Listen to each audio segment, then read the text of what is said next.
Tāpat kā manējiem. Jā. Tad reku mēs varam apstīties. Mums ir F34, Gran Turismo 3. sērijas. Arī tāds patīkams, ar ko šis ir īpašs. Tas ir 335. Mums tik tā kā arī video par to var apskatīties. Viņam arī ir tie kausveidi sēdeklīši, Recaro. Šie gan ir ādas, nevis kā tur, bet arī nav nevainas. Tā jau laikam ir gaumas, lai zinu, cik cilvēki tik Jā. Tas noteikti. Jā. Ir šim arī tā foršā stūrīte uzstādīta ir, komplektācijā.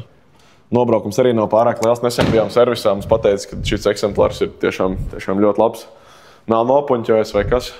Man ļoti imponē šīs te paceļamie spārni, jo es esmu tas 90. gada bērns, kad tu mēģināji tur uzlikt spoileri, pat Opelītim un visur šīs ribiņas saspraust no rallija. Tad šīs paceļamais ir ļoti skaists elements.